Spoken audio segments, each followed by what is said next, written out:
Welcome to another edition of Cinematic Sound Radio. Today we have a very special show as we're going to present a program full of new soundtrack releases only. On this jam-packed show, you'll hear music from Suicide Squad, the updated version of Ben-Hur, The Monkey King 2, Kubo and the Two Strings, Dark Waves, Abzu, and Nerve. My name is Eric Woods, and this is the show dedicated to the music of film, television, and video games. Thank you very much for joining me. Sit back, kick up your feet, and relax as Cinematic Sound Radio begins now.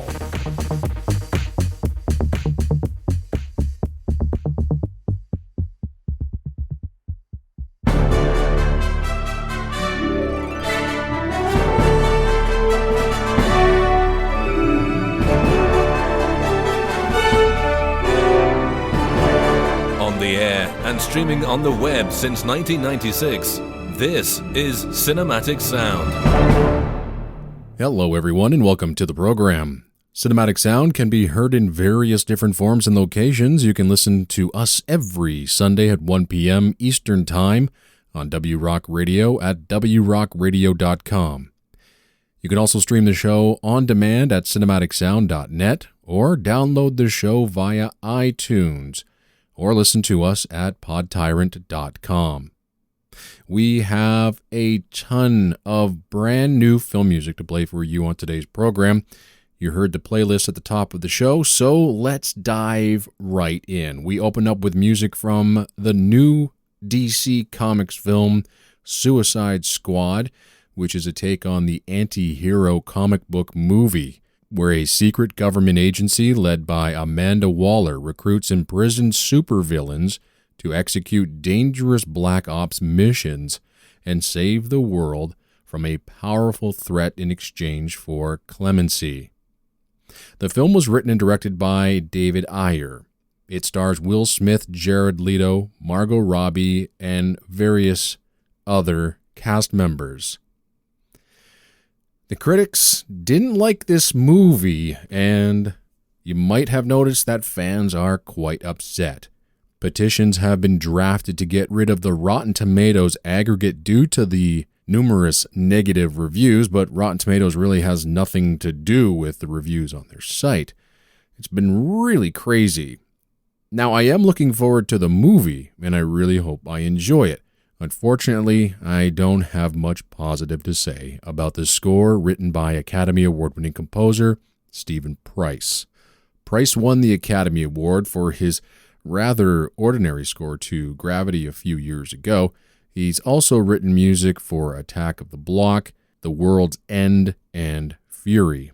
All of those are rather underwhelming. The only score of his that I thought was really excellent was his work on the BBC Earth documentary The Hunt, which features a dazzling dramatic score. Suicide Squad actually anchors itself on an anti-hero theme, which is heard during the opening track.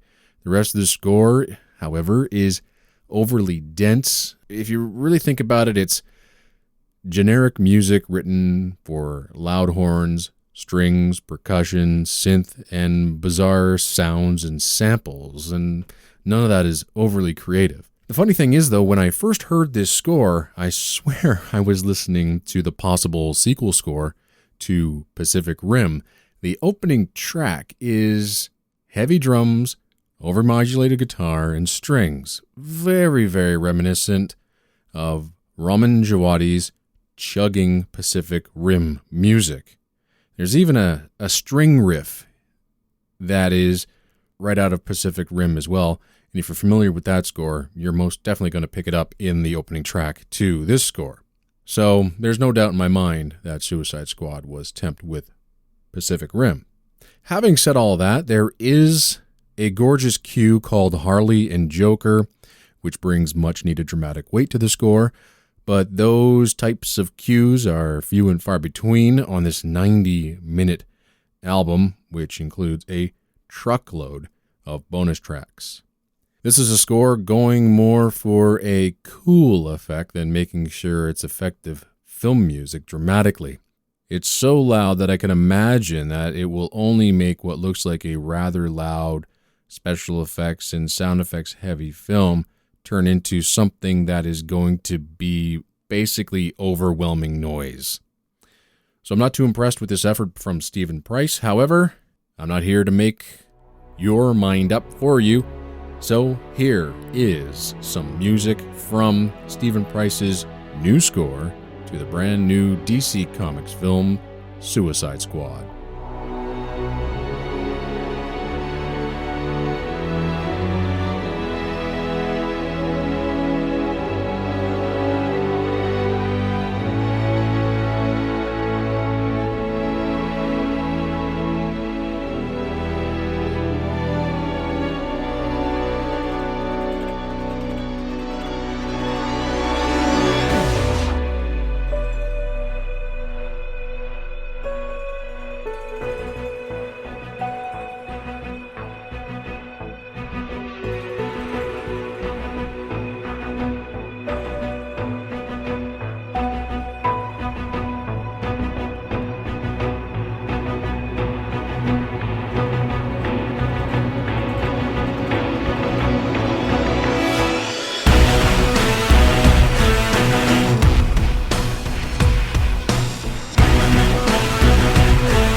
Music from the original motion picture soundtrack to Suicide Squad, with original score composed by Stephen Price.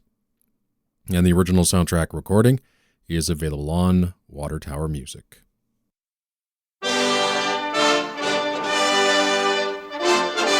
You're listening to Cinematic Sound with your host, Eric Woods. Welcome back to the show. I'm Eric Woods. Up next is new music from the remake of Ben-Hur, which of course is an epic story of Judah Ben-Hur, who in this film is played by Jack Houston, who is a prince falsely accused of treason by his adoptive brother, an officer in the Roman army.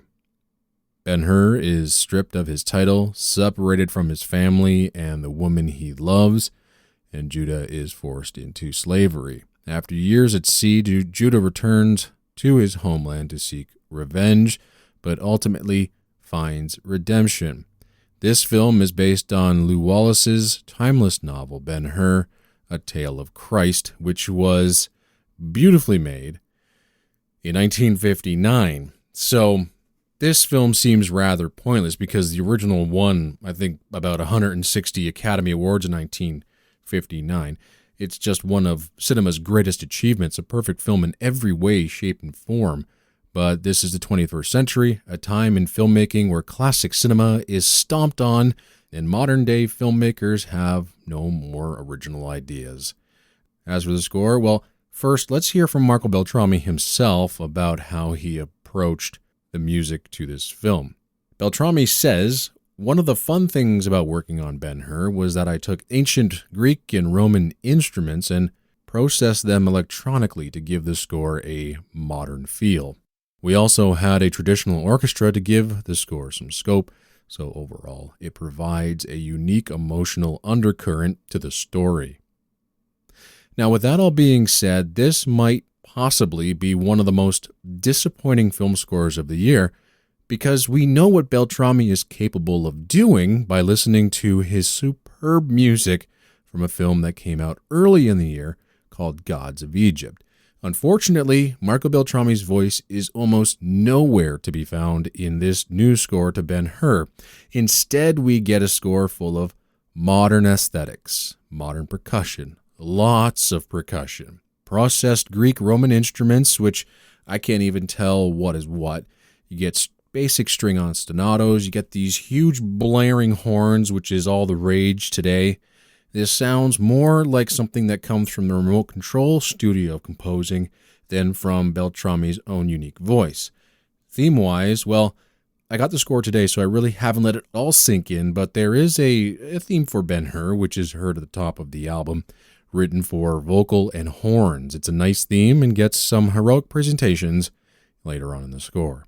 Overall, this is just an utterly disappointing effort, as I expected Beltrami to rise above what looks like an utterly disgraceful film. Unfortunately, it wasn't to be.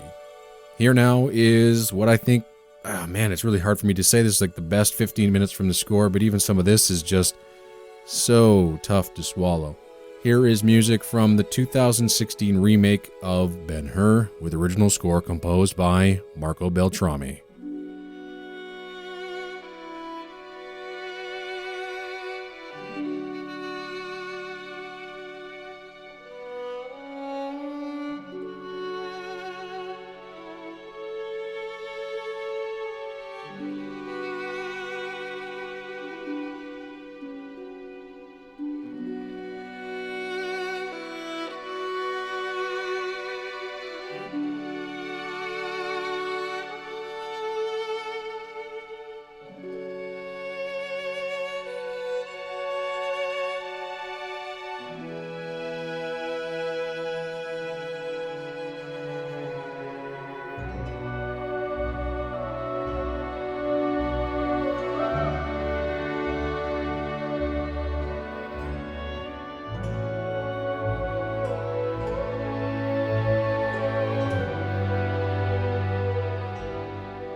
Music from the original motion picture soundtrack to the remake of Ben-Hur, which comes out in theaters soon, with original score composed by Marco Beltrami, and the original soundtrack recording is available through Sony Classical.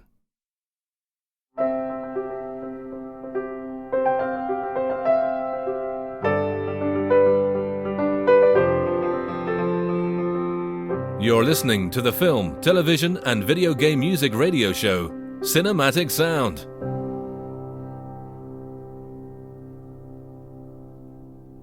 Welcome back to the program. My name is Eric Woods, and I'm your host.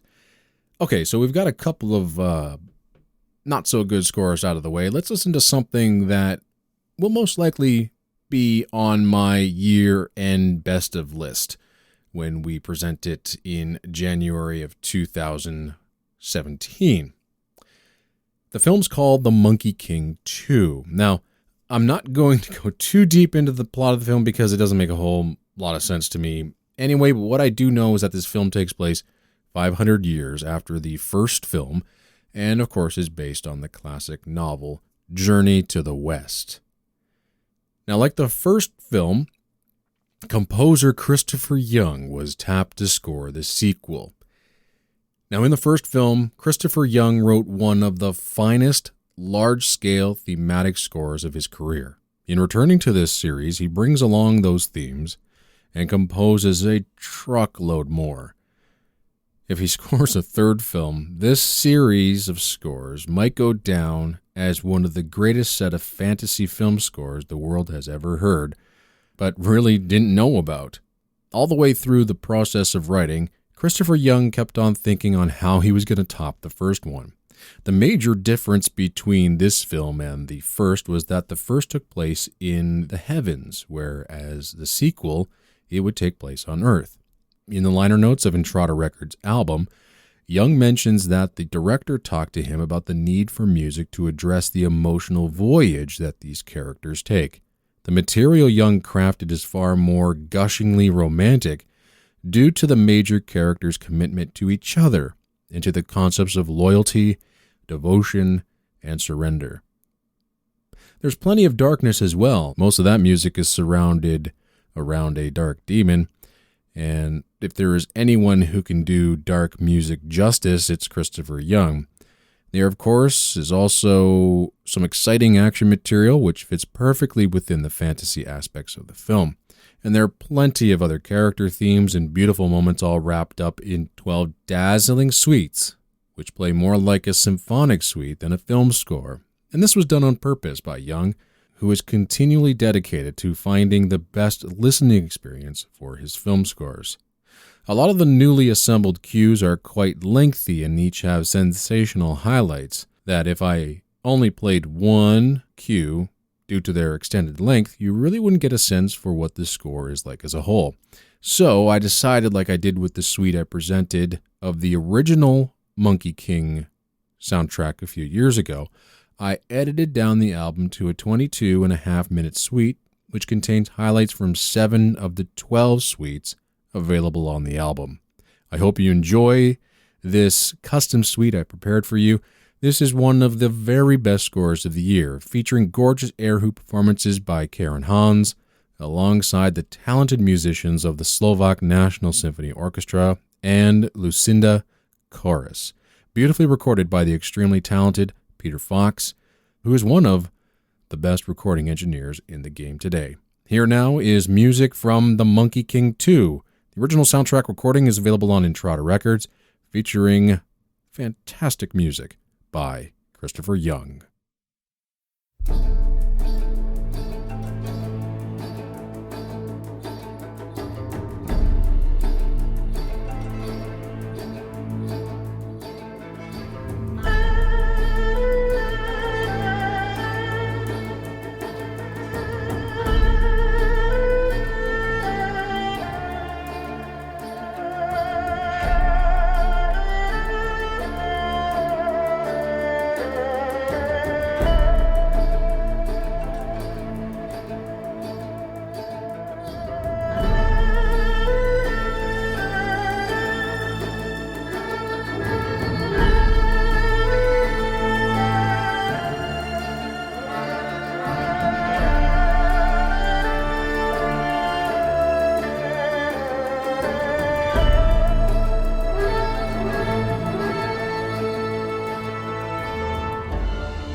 streaming on the web since 1996. This is Cinematic Sound. Welcome back to Cinematic Sound Radio. This is the show dedicated to the music of film, television, and video games. I'm Eric Woods, and I'm your host. On today's program, it's all new releases. We'll hopefully get back to our regular format in a couple of weeks. We have an interesting show for you next week, as we're just going to spotlight re-recordings, and then we'll get back into our regular format where we will be featuring our John Williams Album of the Week, a Film Music Vault selection. We do have a video game score for you on today's program, so that part of the show stays the same. But we'll get back into the normal swing of things in a couple of weeks. Up first this hour, we're going to listen to music to a score that literally just came across my desk a few hours ago, and I quickly went through it and picked out some of my very favorite tracks. This is a fantastic score to, I think, one of the year's most highly anticipated films. It's a stop-motion animated epic action-adventure film called Kubo and the Two Strings. And it comes from the acclaimed animation studio Laika. They're actually based out of Portland, Oregon, and the film hits theaters on Friday, August 19th. Now, as I said, this is a stop-motion film, and it looks absolutely gorgeous. Now, it's not just stop-motion. This company incorporates many interesting elements into the stop-motion photography. There's trick photography. There's some computer-generated effects. So they really embrace everything about animation into these projects, but the main characters, of course, are all stop-motion. The score was written and conducted by Dario Marianelli, an inspired choice. He's an Academy Award winner for his score to Atonement, for which he also earned a Golden Globe Award. The story is set in ancient Japan, where a young boy named Kubo cares for his sick mother in a village. A spirit from his past turns Kubo's life upside down by reigniting an age-old vendetta. This causes all sorts of havoc as gods and monsters chase Kubo, who, in order to survive, must locate a magical suit of armor once worn by his late father, a legendary samurai warrior. The film features the voices of Charlize Theron, Art Parkinson, Ralph Fiennes, Rooney Mara, George Takei, and Matthew McConaughey. The original score is really superb, and like I said, I've only listened to it once, but even as you're listening to the first track, you can feel the waves, you can feel the spirit of adventure, the timelessness of the ancient Japanese instrumentation. It's lush, soulful, emotional music. It's also exciting. There are some splendid action cues in this score. It's all brilliant stuff, and it's great to hear Dario Marianelli back in the composing seat again, and I'm really hoping that this film does well.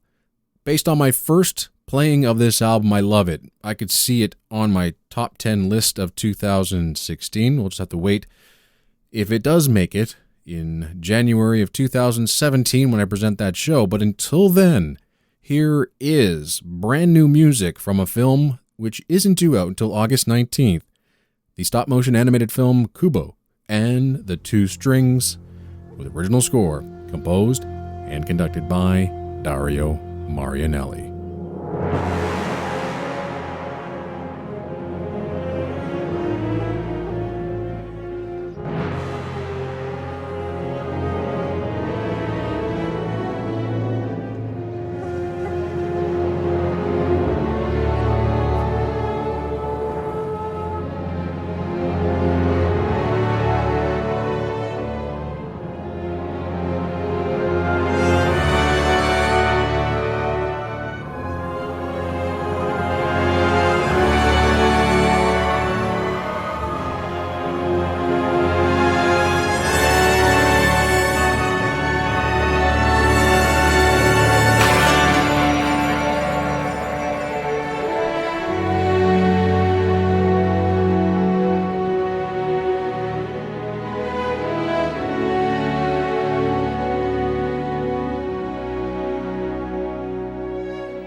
a superb adventure score from composer Dario Marianelli, from the film Kubo and the Two Strings, and the original soundtrack recording is available on Warner Brothers Records.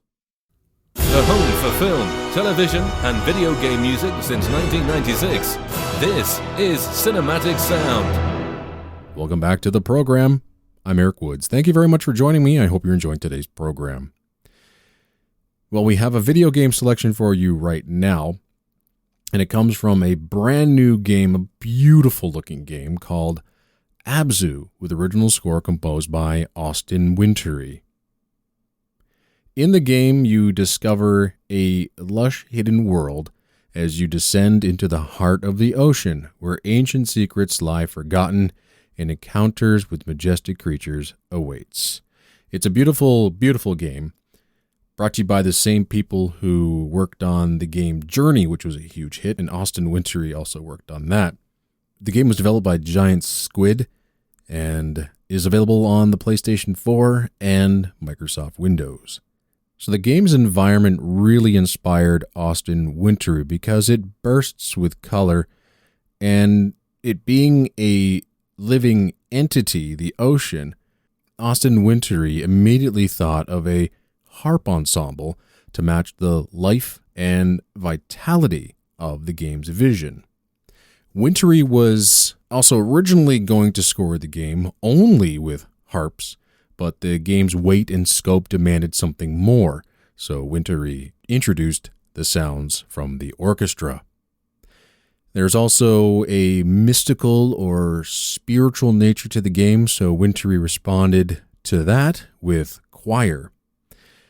Wintory spent countless hours trying to reach the level of quality of imagination the producers were bringing out in the game and the look and feel of it, and I think Wintory succeeded. The game is gorgeous, and so is the music. Wintory actually started working on this game 3 years ago. It has evolved from being a harp and choir score to what you're going to hear in a few minutes. The score's orchestra exquisitely conveys the lush and beautiful textures of the game. Close your eyes, and you will be instantly transported to the blue hues of the game's underworld.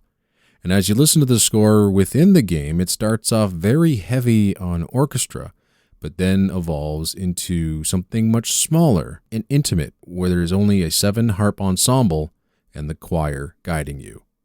This is not a big blockbuster score. It doesn't have big marches or driving action music. It creates a mood, but doesn't do so by dumbing down the music.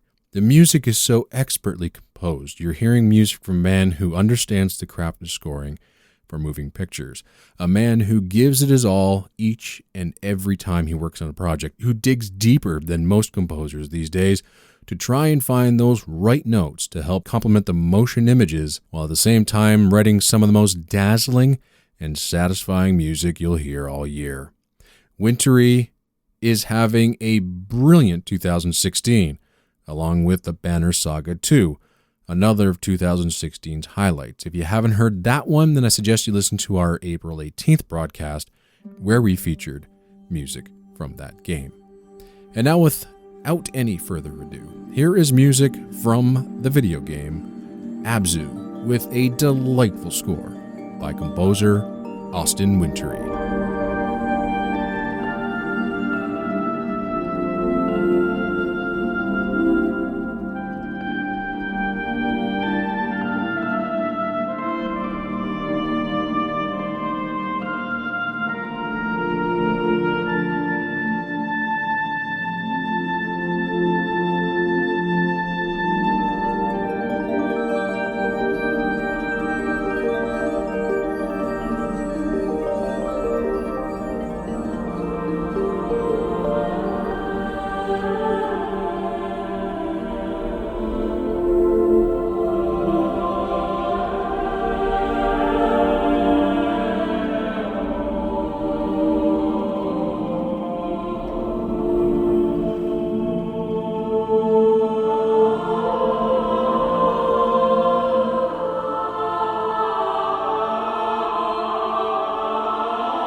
Gorgeous music from the pen of composer Austin Wintory, featuring a London ensemble of harps, that's 7 of them, and the London Voices, along with the Nashville Studio Orchestra.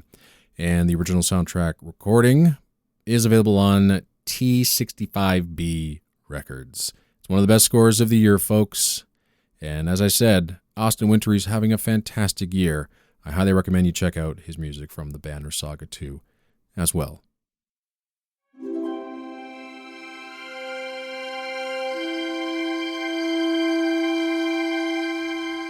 Bringing you the very best of original music composed for films, television, and video games, this is Cinematic Sound. Welcome back to the program. We have another new release for you, and again, it's a score that I've only had for the past couple of days, but it really blew me away. This is really a fantastic score. It comes from a film called Dark Waves. It's an Italian-produced fantasy horror movie, which was, according to the IMDb, screened in November of 2015. However, it never received a wider release until August of this year, when it made its debut on home video in Canada and the United States. And after a Facebook conversation with composer Alexander Cimini, he too confirmed that the official release date of the film was actually August of this year. So we're categorizing this film as a 2016 picture, which means I'm proud to say that this score is easily one of the best scores of the year. And I'm talking about top-tier material here, folks. It's a super score. And really, I shouldn't be surprised after hearing the magnificent work Cimini did on Red Crocodile in 2012. This is a very colorful score. It's deeply emotive, and it's just so well written. We have solo vocals, which are almost ripped right out of Ennio Morricone's imagination, along with gorgeous violin and cello performances, all backed by some of the most exquisite orchestral writing you'll hear this year. The album plays like a beautiful opera or symphonic poem. The music paints clear pictures in your mind. This is what good composers do, and I'm so excited that there are directors out there like Domiziano Cristofaro that allows this kind of lyrical writing to be present in their films. Directors like this aren't afraid to let their scores help tell the story. While I haven't seen the movie, you can just tell by listening to this score that it plays a very important role in the film's narrative. I've only had this score for a couple of days, as I mentioned earlier, but I plan on revisiting it as often as possible, and you'll most certainly find this on my year-end best of list. Hopefully we hear more from Cimini on bigger projects in the near future, but until then, please enjoy new music from Alexander Cimini from the film Dark Waves.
Gorgeous music written by composer Alexander Jiminy from the film Dark Waves, one of my favorite scores of the year, and the score is available now through Kronos Records.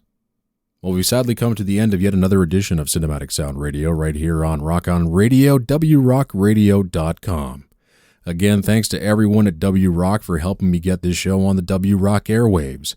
And we're, of course, part of the Podtyrant network of podcasts, and thanks to everyone at Podtyrant for all of their support. Feel free to reach out to Cinematic Sound Radio by emailing me at cinematicsound@yahoo.com. Don't forget to visit cinematicsound.net to hear an archived version of this show and years of previous programming as well. We are also on iTunes, or find us on your favorite podcatcher. And of course, I am the co-host on Track Sounds, the Soundcast Stereo, a weekly film music discussion podcast.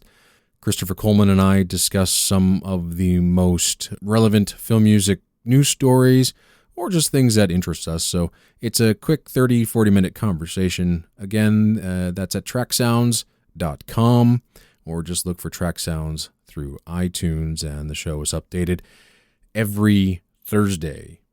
I also, of course, want to thank Tim Burton for lending his voice for all the bumpers and stingers you hear throughout the program, and composer David Coscina for writing Cinematic Sounds intro music that you hear at the top of each hour. The last score we're going to present for you right now is one of the most infectious albums you'll hear all year. It comes from the film called Nerve. It's directed by Henry Joost and Ariel Schulman, and it's based on the 2012 novel of the same name. The film stars Emma Roberts, David Franco, and Juliette Lewis, and revolves around an online objective truth or dare video game, which allows people to enlist as players or watchers as the game intensifies. The composer for the film was Robert Simonson, and he remembers discussing the music before shooting of the film started. And he and the directors talked a lot about using synthesizers and drawing from 80s styled music for the score. Now, Rob Simonson, it's a new name for me. He's a film composer, musician, music producer. He has an established reputation amongst a new wave of composers who has cut his teeth alongside mentor Michael Dana, for whom he scored Mike Webb's indie hit 500 Days of Summer. He also provided additional music for other films such as Moneyball and Life of Pi, which won 4 Academy Awards, including Best Original Score. In the score, you're going to hear the use of a children's choir to capture a sort of innocence of these kids doing crazy dares and being nonchalant about playing with life and death literally in the game. They didn't want to form a church-type choir, but something that felt more loose and informal. So that is an interesting aspect which adds in a more organic element over all the electronic effects. There's quite a few influences in this score, everything from the 80s, but you'll hear what sounds like Daft Punk, you'll hear stuff that sounds like John Carpenter. I hear some Brad Fiedel in there, some of his Terminator scores. There's a little bit of that kind of droning in the score as well. And of course, the children's choir is really a welcome element to the score, as I said, adding something organic or a little bit more human to the score. I mentioned at the top that it is quite an infectious score. It really is. It's one that I played top to bottom and then just repeated. It's such a wonderful album. it'd be interesting to hear what it sounds like in the film. So we end off today's program with an interesting score from composer Rob Simonson for the film Nerve. Thank you very much for listening. My name is Eric Woods. I've been your host for the past 2 hours of film music. I really hope you enjoyed today's program. And until next week, take care and happy listening.